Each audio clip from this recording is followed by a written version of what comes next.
Lately, I felt like everyone around me has been acting strange. My older brother, who had always been cold to me, suddenly said he wanted to drive me to school. My parents said they wanted to buy a villa and even put my name on the deed. Even more terrifying, the fiancé who used to treat me like poison suddenly confessed his feelings, saying he loved me and wanted to date me. It was already dark. I stood in front of the spacious villa, staring down at my toes, standing still for a long time. The lights inside the house were bright, and from the window I could vaguely see silhouettes moving around. It was the Hua family, my birth parents, along with Hua Tan and Hua Tianyu. They were a happy family of four, and I was the outsider. Everything started 3 years ago. My adoptive parents passed away. Before they died, they told me I wasn't their biological child. To give their biological daughter a better life, they had secretly swapped her with the daughter of a wealthy businessman. But after more than 10 years, they deeply regretted it and felt guilty toward me. They hoped that after they passed, I would go find my real parents. My birth parents were the Huas from Le City, and the one who had taken over the life that should have been mine for more than a decade was the biological daughter of my adoptive parents. At the time, I was in 9th grade. Life was tough, and I nervously went to them telling them I was actually the real daughter of the Hua family. It seemed like the Huas didn't think a child swap was a big deal. They had raised Hua Tianyu for over 10 years. Even after a DNA test confirmed I was their biological daughter, they didn't even bother to look at me. I once thought they might have loved me too and just hadn't known I was their daughter. But my father said even if Tianyu isn't our biological daughter, we've treated her like a treasure for over 10 years. My mother added, "That's right, Chao Chao, you're the older sister, aren't you? Just live peacefully with your younger sister. Let the past stay in the past. From now on, our family should live happily together." My older brother simply walked out without saying a single word to me. That first year I moved in, I felt like a statue. Every time I stepped into the house, I had to brace myself. But no matter how prepared I was, the warmth of the four-person family always pierced through me like a blade. I felt like Hua Tianyu had stolen my life, my parents, even my brother. I hated her. And now it wasn't even about bracing myself anymore. It had just become a habit I couldn't help but linger at the door a little longer. When I stepped inside, they had already finished eating. The housemaid was clearing the table. When she saw me, she looked surprised, then apologized. "I'm so sorry, miss. I forgot to prepare dinner for you. I've always been used to cooking for 4 people. I'm really sorry. I'll start cooking right away. Always cooking for 4 people. It had been 3 years and she still wasn't used to cooking for 5. Maybe it was because I rarely came home, but today it was Mother Hua who had called me to come back. How could she not know? Mother Hua frowned. "Why are you so late? Can't you tell the time?" I clenched the hem of my uniform pants and looked down, not wanting to argue. My submissive posture seemed to satisfy her, so she didn't say more. As for me, I was terrified of seeing that look of annoyance and disdain in her eyes. Even though I had built a thick shell over the years, I couldn't help but feel a pang of disappointment. "Sure enough," she said right after Auntie Tran, "you can go rest. This girl doesn't even know to come home on time. If she wants to eat, let her cook it herself." Then she turned to comfort Hua Tian. "New. My precious girl is so amazing. This time you made it into the top 50 of the entire grade. What reward do you want? I'll give you anything." Hua Tianyu's eyes sparkled. "I want the new limited edition Hermes bag. Can I have it?" Mother. Hua grinned so wide her eyes practically disappeared. "Of course you can," Father Hua chimed in too. "Besides the bag, is there anything else you want? I'll buy everything for you." Hua Tianyu looked even happier, sneaking a glance at me, her eyes full of smugness as if saying, "See, even if you're their real daughter, it doesn't matter. What doesn't belong to you will never be yours." "Daddy, I want the new Chanel evening gown that came out last week. I'm turning 18 soon. I want to wear it at my coming-of-age ceremony." Father Hua immediately agreed. Sure, I'll have someone place the order for you." Huathang stood quietly nearby, smiling but saying nothing, his eyes so gentle toward Hua Tianyu they could almost melt. I tried to ignore the bitterness rising in my chest and quietly returned to my room. My room was on the first floor, originally a storage space without even a window. And upstairs, what was there? A room for Hua Tianyu's piano, a room for her clothes and shoes, and another filled with stuffed animals and surprise gifts. I curled up in that cramped little room, the air so stuffy I could barely breathe. As I stared blankly ahead, tears began to fall completely out of my control. I couldn't believe they still had the power to hurt me. I wiped away my tears, pulled out my test paper, and kept telling myself, "Van Q, it's okay. Just pretend they're all dead. You've always been an orphan anyway. Having a roof over your head is already more than enough. Be grateful to these two strangers. At least they gave you a place to stay." Why hasn't my name been changed back, you ask? Of course it's because Mr. and Mrs. Hua were afraid their adopted daughter would be hurt, so they wouldn't even add me to the household registry. They feared hurting the adopted daughter, but never worried about hurting their biological one. At first their attitude used to make me sad, but it's been 3 years now they've grown colder, more impatient. I've gradually gotten used to it. I took a deep breath and went to the bathroom to wash my face. Passing through the living room, they were still discussing who to invite to Hua Tianyu's coming-of-age party, where to hold it and how to decorate. They never considered the fact that Hua Tianyu and I were switched at birth with our birthdays just a few days apart. In fact, she's 1 day older than me. Yet, they chose my exact birthday to throw her a grand party. Silently, I returned to my room and took out my orphan's diary. I'd been writing in it daily since the first day I entered the Hua household, not a single day missed. I think deep down I'm quite rebellious because I've kept so many things from them. I wrote in my diary reminding myself, "Today, Van Q, stay strong, you can do it. Somewhere out there someone is quietly loving you from a place you can't see. You have to work twice as hard today too." I locked the diary, completed 3 mock tests in a row, read domestic and international news, memorized a passage in English, and only then went to sleep. The next morning, before anyone in the house woke up, I was already out the door with my backpack. At the gate, I saw Huatan squatting by the street smoking. I immediately turned another way to avoid him. Of all the people in the Hua household, the one I least wanted to encounter was Hua Than. He didn't say much, but his eyes were suffocating, always filled with scrutiny and contempt, as if I had returned only to chase after the Hua family's money. But over the past 3 years I've lived here, I've bought all my clothes from street stalls, eaten all my meals at school. My monthly living expenses, a few $100 I covered myself. I've eaten fewer than 30 meals at the Hua house in total. During summer and winter breaks, I mostly worked part-time jobs outside. Those 30 meals along with the lodging, I've calculated everything. When I leave this place for good, I'll pay it all back. Each year, for the past 3 years, money has been deposited into my bank account. You ask what kind of money? Of course it's the government support for underage orphans, plus scholarships and aid from the school. You could say the school gave me everything they possibly could. Fortunately, the Huiyao family never transferred my household registration, so not long after that subsidy was sent straight to my personal account. From 3 years ago until now, I've saved every single penny. Along with earnings from tutoring, handing out flyers, scholarships, competition prizes, it's all added up to a considerable amount. Mr. and Mrs. Hua don't know any of this, and of course they wouldn't. They've never cared about me. The school considers me an orphan, and since I have good grades, they've given me everything I qualified for.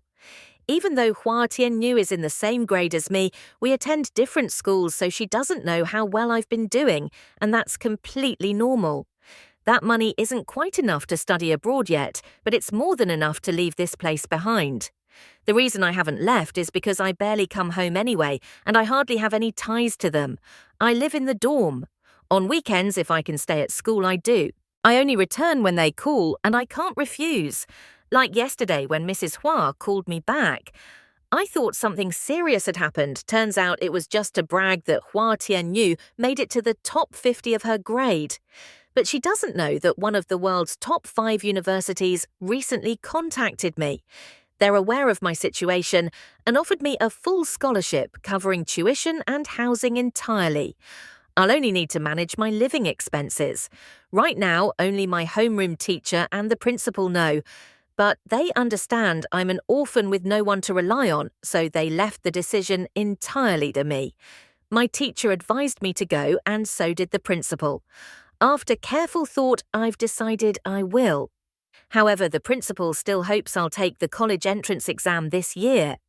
He wants me to become the provincial top scorer so they can print my name on the admissions brochure and use me as a poster student.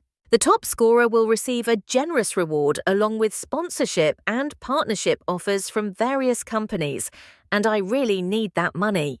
Besides, the school has been very kind to me, so I agreed happily. Since I've already been admitted, early classes aren't all that important now. Most lectures are just formalities.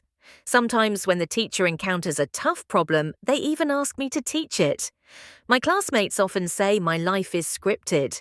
I think so too, only it's a shame I couldn't script my own background. If I had known what kind of people my birth parents were, I would never have returned to them in the first place. I want to use my own abilities to prove to everyone, without them, I can still live a good life. Lately, I got a tutoring job introduced directly by the principal. He knew I was poor, so he always looked out for me. This time, he even patted my shoulder and seriously reminded me, QQ, this is a good opportunity. That family has plenty of money. As long as you help the student make progress, they'll give you a big red envelope. He even raised his hand to show the size, meaning the red envelope would be huge. I thanked him and left school. Following the map he gave me, I entered a high-end apartment complex. Just as I reached the gate, I saw Hua Tan standing not far away, his eyes cold as ice, staring at me like I was up to something shady. Even though their attitude still stings, sometimes I've long stopped caring what they think of me. The security guard didn't recognize me, so he didn't let me in.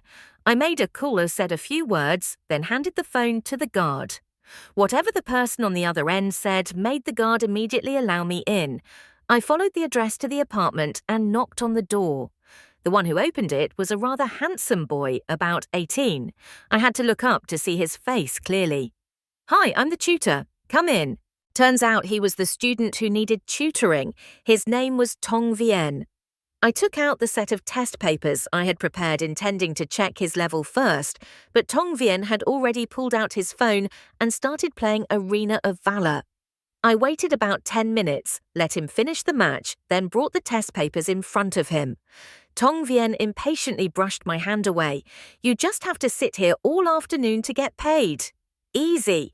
Why do you care what I do?" He had a point, but I didn't feel comfortable earning money like that.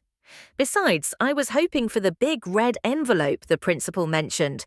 Seeing he was about to start another match this time, using Omen to push towers non-stop, dragging Omega along, destroying everything in his path, it didn't take long for him to win. I took out my phone and handed it to him. "Add me as a friend. Let's play together." Tong Vien glanced at me, sneered, then agreed to add me. "If you can carry me, I'll let you off today. If not, just quietly do the worksheets." Tong Vien looked at me like he'd just swallowed a fly, curled his lip, and agreed. He figured no matter how bad I was, I'd at least know how to sit still and ride the carry. But the moment he saw my stubborn Bronze 3 rank, he immediately went silent. I honestly don't play games much. The highest I ever reached was Silver 2, and even that was thanks to classmates boosting me. I hadn't touched the game for several seasons, just logged in to claim rewards. After logging in again, I was gloriously labelled as a stubborn Bronze 3. Tong Vien looked at my profile and commented earnestly, "You're honestly bad enough to make people lose the will to live." I nodded. Someone who got direct university admission has no time to game. Now that I'm basically guaranteed to go, of course I'm trying to catch up on fun. His face twisted a little. And so a 100-star War God player like Tong Vien started carrying me the stubborn Bronze 3 gamer. The skill gap was so massive that we could only play casual matches. He carried hard every game over in 6 minutes, lightning fast.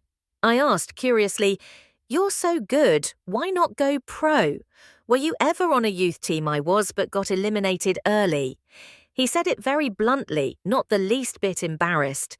So I shyly admitted. When I used to compete in academic contests, I always ranked top. I've never experienced elimination. Honestly, I'd like to try it once, but my skills are just too solid. Tong Vien's face twisted again. He complained that casual mode was boring, so he took my phone and started ranking up for me. Every match he went God mode, carrying the whole team. I used his phone to play instead. Every match I was trash getting reported so much, my reputation dropped like crazy. Holding a 100-star War God account, I couldn't even walk straight, lagged constantly. While my teammates were already mid-lane, I was still waddling out of base. They thought I was trolling cursed me the whole game, even checked in on my family. And to be fair, they weren't wrong. I really was that bad. Our opponents must have been a famous streamer squad. After one report, Tong Vien's account got banned for 3,600 days. No, wait, it was Tong Vien who got banned for 3,600 days. Exactly. 10 years. I quickly closed the game, panicking, afraid he'd get so shocked he'd faint. A few hours later, my account had miraculously climbed to Grandmaster. Tong Vien grinded and cursed at the same time, his words sharp and fast. I thought he might really want to bury me tonight. Eventually, he got tired. It was already dark outside. My account had over 30 stars. I pulled up the match history, no losses at all. They say the more you win, the stronger the opponents the system gives you. Yet, Tong Vien still won easily. He was insane. Tong Vien said he wanted to check his own account to see how badly I'd destroyed it. After looking, he cursed under his breath, "Ship." I gently corrected, "It's she." His eyes turned red. "Shut up," I pouted. "At worst, I'll just give you my account." Tong Vien went silent. I tried to comfort him. Losing a game might open the door to a new peak in life. You know, Tong Vien gritted his teeth. "If you say one more word, I'll throw you off the 2nd floor." I shut up. Honestly, he looked like he was about to cry. Thinking back, it really was my fault. If I weren't so bad, his account wouldn't have been banned for 10 years. Life really loves to mess with you. I sighed and left the room. Tong's parents had returned. I weakly said I made Tong Vien so mad he almost cried. "I'm really sorry." Mrs. Tong immediately rushed over. "He really cried." How strange. He doesn't look mad, more like curious. "I'm not sure." I just nodded. She grabbed a plate of sunflower seeds, pushed open Tong Vien's door, and casually said, "Sweetie, I heard you cried. Mummy's coming to check. Don't be shy, go ahead and cry." Inside the room came the sound of grinding teeth. Van Q felt like he was about to eat me alive. Mr. Tong asked me, "What happened? Is there something wrong?" I froze and replied, "I got his game account banned for 10 years. Mr. Tong couldn't help but burst out laughing. He even turned to the housekeeper and told her to go buy some firecrackers to hang outside the door and set off. I had a feeling maybe no one in this family is truly normal. They didn't particularly care about my relationship with their son. Not only did Mr. Tong want to celebrate with firecrackers, but he also transferred check to 10,000 yuan to me right on the spot. Like their son's account getting banned was a once-in-a-lifetime joy. I accepted the money with trembling hands, my back straighter than Mr. So. "Tong's flagpole, I'll come again tomorrow." "All right, it's late anyway. Let our driver take you back to school. It's not safe for a girl to walk at night." As soon as I stepped out the door, Auntie Lee had already hung the firecrackers. Yep, he really was going to set them off. I sat in the Tong family's car.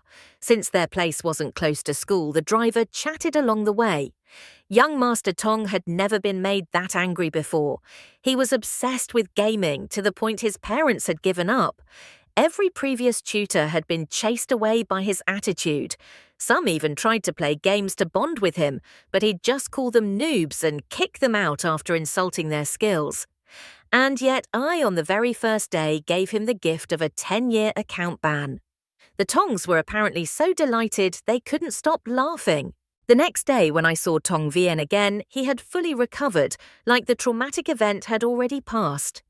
After explaining things, I was speechless. There's a saying, a wise man prepares for every danger, but I've never heard of someone playing games while preparing 10 alternate accounts. Suddenly that 10,000 yuan from yesterday felt like it was still scorching the back of my neck. I tried probing. Why don't you help me rank up more? Can I use one of your backup accounts? He replied with one firm word. Leave. I pulled out the test again and asked him to work on it. Yesterday he hadn't written a single word, just gamed the whole time. Today was no different. The moment he sat down, he opened his phone. I sat next to him and watched him play. He picked Muagiat, originally Li Bai. I took the chance to start educating him. Li Bai, courtesy name Tai Bai, styled himself the Green Lotus Hermit. He's known as the Immortal of Poetry. His works are numerous and quite a few are in the school curriculum. I started reciting poem after poem, seamlessly flowing from one to the next. Tong Vien even had his mic on his entire team, could hear me. The top laner said, I've never experienced such forced studying in my life. The mid laner added my mum heard this and thought I was studying while playing, praised me for being smart. The ADC said 10 points for creativity. The support player begged, please stop, turn off the mic. You're scaring me, bro. Next round, Tong Vien picked Zhao Yun. I passionately explained his heroic feats, making sure he wouldn't only know how to say I am Zhao Zilong of Changshan. Getting annoyed, he picked Yang Yu, started swinging fans and flinging opponents all over. I honestly didn't know who that hero was, but no problem. I took out the map and started teaching math. Tong Vien's face twisted like a pretzel. Before the match even ended, he threw down his phone. You are seriously annoying, I humbly replied. It's not that bad, but since you won't do the test, I have no other choice. I've got to cram knowledge into every spare second. Left with no option, he resigned himself to fate and pulled out the test. I watched him glance at the questions, didn't even blink, just started writing answers. But when I checked the results, I almost fainted. A 60-point multiple-choice section, he scored 0. The longer I stared, the angrier I got. My blood pressure rose and exploded before I could stop myself. 60 points and you got 0. If I spilled a handful of rice on the desk and let chickens peck at it, they'd score higher than you. If I had a dog lick random answers, it'd still hit more correct ones than you did. Even guessing randomly, how the hell do you miss every single one? Tong Vien flushed red with embarrassment. He was used to speaking with mic on in-game, so his teammates heard me too, and all went silent, afraid to get caught in the crossfire. He mumbled, just bad luck, luck. I exploded like a rooster at dawn. Who does a test based on luck? You play games and know every single tooth Zhao Yun has. If someone's cooldown is off by even 1 second, you yell at them so hard they mute and go cremate themselves. If the sky collapsed, your mouth would be the first thing holding it up. Tong Vien clearly didn't expect me to go off like that. He was stunned for a few seconds. The match ended. His teammates, traumatized, immediately blocked him in fear I'd go after them next. But if Tong Vien were that easy to teach, his parents wouldn't be so stressed. After a few seconds, he recovered. That blank-faced expression opened another match. If you can't handle it, then leave. I never asked you to stay. Oh, really? Consider my attention caught. For that big fat red envelope, do you think I'd back down? The more you want me to leave, the more I'll stick around. Just as I was brainstorming ways to reform him, my phone rang. It was my stepmother, Hua. I declined the call. She called again. Then again and again. After several times, I got so annoyed I picked up. Van Q, so now you're tough, huh? Got some sugar daddy backing you, so you dare ignore my calls. Be back before 11 tonight, or else. She hung up before I could respond. Her voice had been so loud even Tong Vien noticed something was wrong. He turned to look at me. I ignored him and began packing up to leave. But then it was he who spoke up. Tong Vien looked a bit awkward. Do you need help? You know how to care about people. Guess you're not totally hopeless. I stubbornly shook my head and sighed. You wouldn't understand. The life you have others could fight their whole lives and still never reach. After I said that, I turned and walked away. When I got downstairs, I saw he was still standing motionless on the upper floor. I nearly burst out laughing. Sympathy, please. Without it, how else could I bind him with morality? When I returned to the Hua family house, the whole family was sitting in the living room waiting. The maid had already gone home. Clearly, they were deliberately waiting for me. As soon as I walked in the door, Hua's mother glared at me and shouted, "Fan Q!" Kneel down. I rolled my eyes calmly and walked past her without even pausing. Having never been humiliated like that, she immediately lost control. Van Q, you've really grown defiant, huh? You don't even listen to your mother anymore. Her eyes were bloodshot. She raised her hand about to slap me. Shameless girl, not focusing on your studies and going off to do God knows what shady business. If I don't discipline you properly today, I'm not your mother. Hua's father. Hua Tianyu and Hua Tang were all sitting on the sofa, cold and indifferent. None of them got up.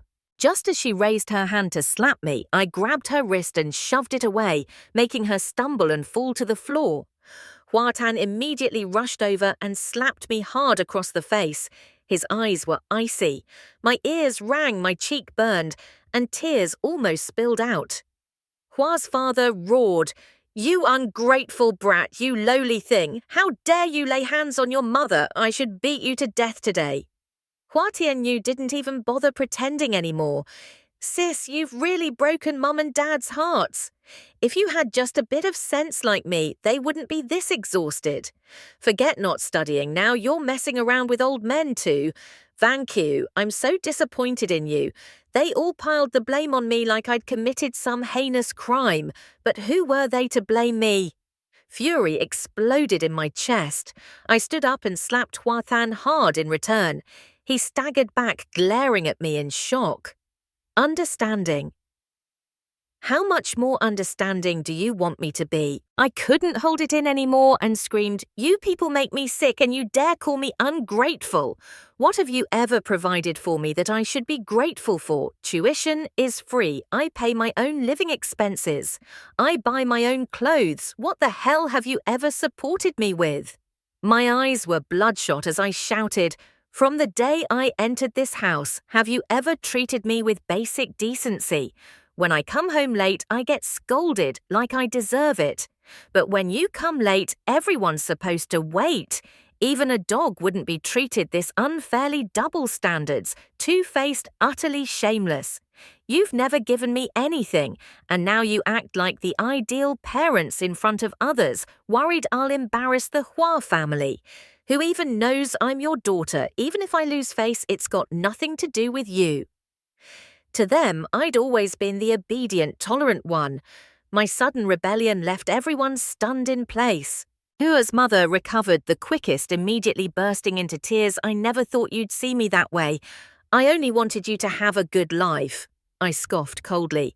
The rage that had simmered for too long finally boiled over. "Cut the act, will you? You think you're my mother. Let me ask you, in the 3 years I've been back, have you ever once called me out of genuine concern? Do you even know what class I'm in, what my homeroom teacher's name is, or her phone number? Do you know how I've been doing in school? If you think that cold, disgusted look in your eyes counts as concern, then sorry, but it makes me want to puke." I turned to look at Hua Tan. His face had gone pale.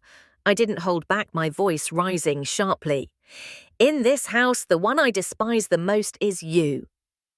From the first day I came back, you thought I was here to leech off the Hua family's money. Then tell me, how much has the Hua family actually spent on me? Want me to calculate it for you? Every expense I've paid myself. In 3 years, you've spent less than 3,000 yuan on me. People spend more raising a dog I fired back at each of them. When I looked at Hua's father, whose face had turned ashen, I didn't go easy either. And you pretending to be the head of the household. You threw a lavish coming-of-age ceremony for your adopted daughter, yet you haven't even bought your own biological daughter a single decent outfit.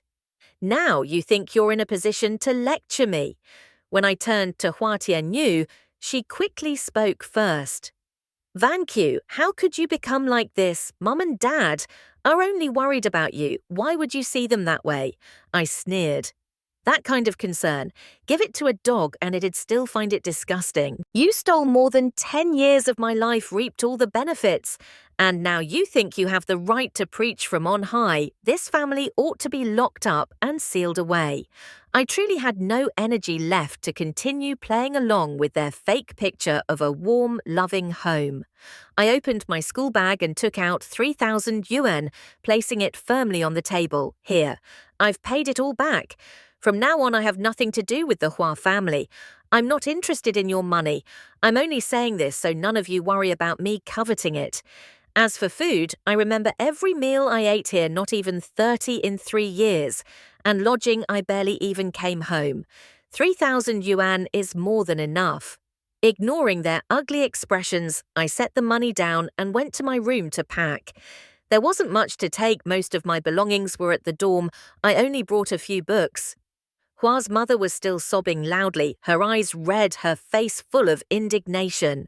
Hua's father just sat there frozen, staring at the 3,000 yuan on the table like he hadn't processed it yet. Maybe he just realized that in 3 years, the money they spent on me wasn't even equal to one of Hua Tianyu's dresses. Tianyu followed along with tears and snot, not knowing what else to do but cry. Only Hua Than seemed still stunned by the slap I gave him. I opened the door, not noticing someone approaching, and bumped my head straight into the other person's chest. The next second, I was pushed away forcefully with a disgusted expression thrown my way. Turned out it was the pre-arranged fiancé Tan Tran. When the two families arranged the engagement, the bride was supposed to be the Hua family's daughter. Though Hua Tianyu had lived with them for years, she wasn't their biological child. So when I appeared, the relationship between the two families became extremely awkward. But since the Hua family hadn't registered my household yet, everyone just assumed Tianyu was the one getting married. Tan Tran looked at me with eyes full of revulsion. I returned it with a cold, disdainful glare, as if looking at trash, not even trying to hide my contempt. Get out of the way! He was stunned, caught off guard by how much I seemed to hate him. I shoved him to the side and strode out of the Hua house. This time I would never return. The next day I was sitting in class reading the slap mark still clearly on my face. The teacher asked if something had happened and if I needed help. I quietly shook my head. My classmates brought tons of snacks to comfort me. See, I wasn't lacking love at all. While munching on snacks, my deskmate even gave me a hot-boiled egg to press on my face. I basked in the care like a queen, overflowing with joy. But in the end, I held back my pain and refused, then ate the egg. That slap mark still had its uses. The school security guard suddenly called the homeroom teacher, saying someone claiming to be my father was waiting at the gate asking me to come out. The teacher immediately said it was a scam and told the guard to chase him away. Everyone knew the top student at this school was an orphan, and now suddenly some well-dressed man shows up claiming to be her dad. Who would believe that? But the man kept calling non-stop, and the teacher eventually relented, telling me to go check. When I went out, I saw Father Hua and Hua Tan standing outside the gate, constantly peeking inside. The moment they saw me step out, both of their eyes lit up. I stood on the school grounds, not stepping past the fence, and asked, "What do you want?" Father Hua looked anxious. "QQ, come out for a moment, can we talk?" I frowned. "If there's nothing important, I'm going back to class." Thank you. Huathang called out, his eyes bloodshot like he hadn't slept all night. I'm sorry, QQ. As your brother, I didn't know the truth. I'm sorry. You can hit me, scold me, whatever you want. I just beg you to come home. I'll take you to school every day from now on, okay? I cut him off. If there's nothing else, I'm leaving. Go back to watching the four of them play Happy Family, or go back to being scrutinized and criticized every day. As soon as I finished speaking, I turned and said to the security guard, Uncle, if those two come again, you don't need to inform the teacher. You know I'm an orphan, right? They're probably trying to traffic me to northern Myanmar and sell my organs. The security guard immediately became alert. I was the school's top student, their little treasure, and everyone knew I was an orphan. So nobody questioned what I said. Father Hua turned red with anger. Hua Tang couldn't say a word. In the afternoon, I still went to tutor Tong Vien as usual. He opened the door with a grumpy look, but when his eyes landed on the clear slap mark on my face, he froze silent for a long while. Today, he was unusually obedient, diligently completing 8 practice papers. I explained each part, and he listened intently, not missing a single note. When I left, he even walked me to the door and ran after me to hand over some medicated ointment. I thanked him coldly, turned around and walked away. Humph. Men, did he really think the slap mark was from a real beating? No. That was my badge of honor, helping me tie him up with morality. I wasn't afraid of others looking at me with pity because I knew exactly what I wanted. I was in a great mood when I stepped out of the apartment complex and saw Hua Tang waiting on the roadside. Unlucky. I immediately wiped the smile off my face and walked emotionlessly toward the bus stop. He blocked my way, calling my name hesitantly. I looked at him with annoyance, intending to brush past. QQ. Dad is preparing the paperwork to transfer your household registration back home. That sentence made me furious. I looked up and stared straight at him. Eyes sharp enough to flay skin, I remember the DNA test results were burned. Stop doing pointless things. A flicker of hurt passed through Hua Tan's eyes, but QQ, it's hard living out there alone. Come back. I'll cover all your expenses from now on. You won't have to work part-time anymore. I don't need it. He wanted to say more, but I didn't want to hear it. I turned and left. He drove behind me all the way to school before giving up and going back. I really think something's wrong with him, either seriously ill or on the wrong meds. Honestly, I'm annoyed.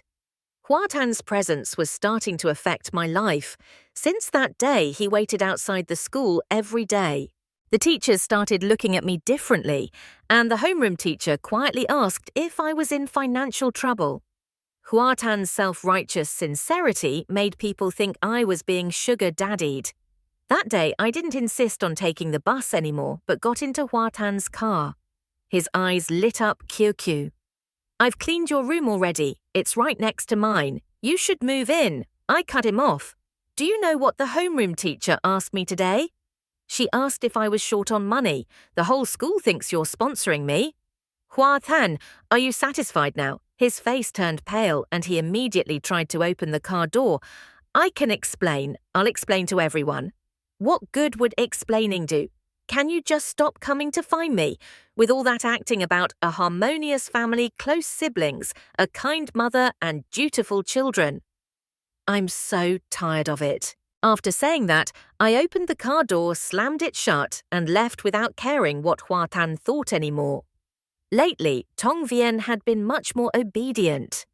Tong's dad transferred me 50,000 ens again. The principal must have asked him to take better care of me, otherwise who would give that much money? Yet Hua's dad said, a top 5 global exchange student tutoring my son and charging this much, I'm making a profit already. Today after class, I stepped out of the apartment complex, relieved not to see Hua Tan's car. But unexpectedly, an uninvited visitor appeared. Tan Tran. Tan Tran stood in front of the car holding a bouquet of roses. Seeing me step out, he immediately approached and held the flowers out. QQ, you worked hard today. What was this drama again? One by one, they took turns on stage. I brushed past him, but he grabbed my wrist tightly. Tantran looked at me with clearly hurt eyes. QQ, please don't ignore me. I know I was wrong. I'm sorry, but I truly like you. Can you give me a chance to protect you? As soon as he finished speaking, I got goosebumps. Instinctively, I shoved his hand away and said coldly, "Stop this cheap flirting right now. If you dare come looking for me again, I'll call the police." He was stunned, probably not expecting such a harsh reaction from me. Suddenly, I realized something and asked, "You don't actually think I like you, do you?" His mouth opened like a strangled duck. No sound coming out. I really felt nauseous. "I don't know what I did to make you so deluded. Anyway, never appear in front of me again. I left Tantran behind." I thought these people had some self-respect. After being humiliated like that, they disappear. But I overestimated their pride. The next day, the homeroom teacher called me to the office looking hesitant. "Your mother came looking for you. What's going on?" Under her scrutinizing gaze, I remained silent for a while. Maybe she didn't expect a good, obedient top student like me to be spreading that both my parents were dead. So I told her the whole truth. The teacher sighed, patted my head and asked if I had any plans. She seemed to think that family was untrustworthy, and the couple even less so. I said I had been admitted directly and was about to leave, but I didn't want them to know because I had nothing to do with them anymore. She nodded silently, saying only to study well. I don't know what she told them, but from that day on they stopped coming to school looking for me. Still, they never stopped calling and texting, apologizing profusely, and begging me to come back. The funniest was Hua's mother. She said they were planning to buy a villa and register me as the owner since I had no property. To convince me, they even wanted to go to the notary office to sign voluntary transfer papers. See, they knew very well how little I cared about them. I didn't waste time with them anymore. I blocked and deleted all contacts. Recently, Tongvian had become more serious. He said he wanted to apply to the same university as me. I laughed. "Then you still have a long way to go." Tongvian uninstalled his favorite game and started studying seriously. He improved his grammar, smashed formulas. His grades skyrocketed like a rocket. The Tong parents were so happy they cried. Tong's dad tried to transfer me another 100,000, but I refused. I only took my share, no more. Tong's dad sighed. "If only you were my daughter, it would be so great." I just smiled without saying anything. Maybe they heard the principal's story about me and worried I was sad, but I wasn't sad. I felt truly relieved. Lately, Tantran kept trying to find me, each time I mocked him harshly. He probably lost patience and stopped his old tricks. Now he just quietly stands far away, watching me like a little abandoned dog. I found it funny. The most unexpected thing was Hua Tianyu also came to find me, her eyes red, begging me to come back. My parents have really wasted away recently. Mum cries at home every day, keeps saying sorry. I was even colder to her. What does that have to do with me? Get lost. On the university exam day, Hua's parents and Huatan didn't come with Hua Tianyu to the exam site but went to mine. But I didn't need them. After submitting my exam and stepping out, I felt completely relieved. Amid their expectant eyes, I ran straight to the homeroom teacher who had devoted herself to me for 3 years. She hugged me emotionally, asking how was the exam. I smiled brightly. "Super easy," she laughed out loud before Tongvian, sweating heavily, squeezed out from the crowd with eyes shining brightly looking at me. I raised an eyebrow. "My mission is complete. I'm about to go study abroad. Without me by your side, you have to work hard." Tongvian nodded crazily. "Sis, wait for me. I'll definitely come find you." Mother Hua had grown thinner. She stepped forward and gently asked if I wanted to come home for dinner. Her eyes were red, and her voice cautious, as if a single wrong word would set me off. I declined. I left with my homeroom teacher with Tongvian beside me. When I saw the car parked by the roadside, saw Tong's parents waiting there, my eyes suddenly turned red. I realized deep down I still longed for a family, for parents. If they hadn't treated me like that back then, if they had just cared a little, maybe everything would have been different. I wanted a home. The thought was so intense it made it hard to breathe. I had to try hard to suppress it. I wanted a family, but it's fine if I don't have one. I can still live well. Feeling guilty, I softly asked, "Should I return the money?" Her husband chuckled and cut in. "Just keep it. My wife's this happy because she managed to teach a student who topped the entire province. She'll be bragging about it non-stop now, and you can't brag for free. It's got to come with a fee." He was joking, so I didn't insist on giving it back. The principal called me like a madman, demanding I return to school for photos and a commemorative speech. When I got to school, I ran into Hua Tan. He said, "Congratulations." I replied, "Thanks." Then turned and left without looking back. There would never be anything between us again. At school, the principal gave me 1 hour to prepare, then gathered the entire school, over 7,000 students and staff, to hear me speak. I truly wanted to say thank you. I held the mic, my voice carrying far. Even Hua Tan, standing at the school gate, could hear every word clearly. I didn't avoid it. I spoke candidly about my background. My adoptive parents were just ordinary people. Maybe because they always felt guilty, they gave me the best of everything. As for my biological parents, though they didn't love me, I had always received so much affection growing up that I was never a timid or insecure girl. On the contrary, as you've seen, I've always been strong, optimistic, and full of energy. I'm not afraid of others looking at me differently because I'm clear about what I want and about the path I'll take.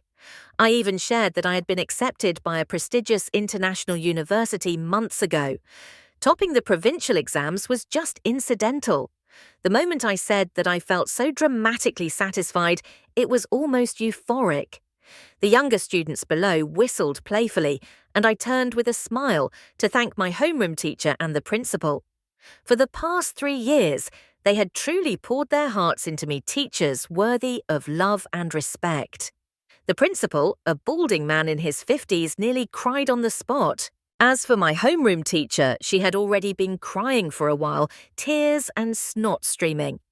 After that, I continued tutoring Tong Vian for a few more sessions. Then the day to enroll arrived. I left that place. The day I left, the entire Hua family came to see me off. I heard Hua Tianyu did pretty well too. She got into one of the top national universities with a bright future ahead. They came to send me off, and just before getting in the car, I said, "When I needed you, you were so stingy. You wouldn't even give me a bit of affection. Now that I don't need it anymore, I don't want it either. I hope you won't bother me ever again." During my university years, I hardly paid attention to domestic news. The tight academic schedule and social engagements left me no time to breathe. But with every new achievement, I felt the exhaustion was nothing. 2 years later, Tong Vian took the college entrance exam. Though he studied like crazy for 2 years, his weak foundation meant he still couldn't get into my university. Still, he got into Tsinghua, not a bad result at all. When I pursued graduate school, I applied to a top 3 university in the world. During my college years, I studied and worked part-time. Combined with the recognition from topping the provincial exams, I had saved a few million, so I didn't lack money and never applied for any free scholarships. I thought those opportunities should go to people who truly needed them. I didn't expect that by the time I was pursuing my PhD, Tong Vian would get accepted into the very same school. I was so surprised I couldn't say a word. That day he cornered me and, feeling wronged, said, "These past 4 years have felt worse than death, because I wanted to get into this school to be with you." I pushed myself to the edge of despair. Since we already knew each other and had a good relationship, we remained close. Everyone around us assumed we were a couple. I think I did have feelings for him. Tong Vian was always behind me, like if I just turned around, I'd see him there. Finally, on New Year's Eve in a foreign land when I was welcoming the new year alone, he confessed, "Sis, do you know I've liked you since 10th grade? Seeing you so strong, independent and radiant, I just wanted to get closer to protect you. I liked you for all those years but never dared to say it, afraid you'd think I wasn't good enough." but now I want to try. If I don't try, I might never be able to catch up to you again." I silently looked at his face from shy to pale and finally couldn't help but gently kiss the corner of his lips. He froze, then his eyes lit up and he hugged me tightly, kissing me deeply. At last, we were together. I thought he would give me a home, side story, Huatan. I made a mistake I'll never be forgiven for in this lifetime. My younger sister was switched at birth. I treated an imposter as my biological sister loved her for over 20 years. And my real sister never said a single word to me. The day Van Q was brought back home, I thought she returned only for the Hua family's money. So I treated her coldly. I thought she'll know her place and back off. That blood ties can't bind me nor my parents. She'll understand and return to the mud she came from. And just as I thought, she left. Before leaving, she returned 3,000 yuan to us. Honestly, I had no idea during the 3 years she lived with the Hua family, aside from food and shelter, my parents never gave her a cent. I thought even if they didn't like her, they'd at least make sure she had enough to eat and wear. I was wrong. The day she left, I truly regretted it. I truly felt heartbroken, a girl living on her own, enduring so much hardship. I once thought about bringing her back, but I was afraid of hurting Tian Yu. Tian Yu was nothing like Van Q. She had been pampered and cherished since birth. If I brought Van Q back at that time, Tian Yu would surely be upset. I hesitated, then quietly found out Van Q's school and class name. I planned to anonymously support her education like a benefactor, but the homeroom teacher told me that Van Q didn't need help. The school and government aid were already enough for her studies. Our whole family had always thought Van Q's grades were terrible. We constantly praised Tian Yu in front of her. Now that I think about it, she must have been secretly laughing inside. Tian Yu's top 50 ranking was treated like gold, while her own unshakable #1 position in the school was treated like trash. Then came the national exam results. She was the provincial top scorer. That was when we finally realized how capable she was. Our parents tried to reach out to her, but couldn't. The teacher said she had gone abroad to study. Only then did we learn not only did she top the province, but she had also been directly accepted into one of the world's top 5 universities. But we had missed her. We kept trying to reconnect, but every time we were met with silence. Later, the Hua family's company faced a crisis. The business nearly collapsed. In that wave of turmoil, it was Van Q who brought the capital that saved Hua Corporation. And the obedient younger sister I always adored, Hua Tianyu, didn't hesitate to pack up and leave. In the end, she wasn't wrong. She simply didn't want to share joy and hardship with us. Van Q was incredibly capable. With just a few policy adjustments, she helped Hua Corporation stabilize. Things quickly bounced back, but she said she only helped out of gratitude for being given life. I knew it was really because she was too kind. So kind it hurt. We treated her so terribly, yet she still helped us. I hated myself, hated that I didn't go looking for her back then. Then one day I woke up and realized I had been reborn. I cried tears of joy thinking everything could still be fixed. But when I realized what point in time I had returned to, I just wanted to strangle myself. The next day I discovered not only had I come back, but so had our parents. Both of them cried, saying they wanted to apologize to Van Q. Yes, we owed her too much to ever repay in a lifetime. We did everything we could hoping she would forgive us. But she had been hurt too deeply. She no longer wanted to forgive. No matter what we did, we could never make up for that pain. As for Tian Yu, what she did in her past life completely disappointed the whole family. So right after she graduated from high school, Dad removed her from the household registry and bought her an 80-square-meter apartment, effectively severing all family ties. I knew that deep down, Dad was still soft-hearted. Tian Yu was not like Van Q. She had no idea how to survive, spent money recklessly, and lacked self-control. Before long, her finances ran tight. She began selling off her luxury items and learned to plan her expenses. She became much more mature.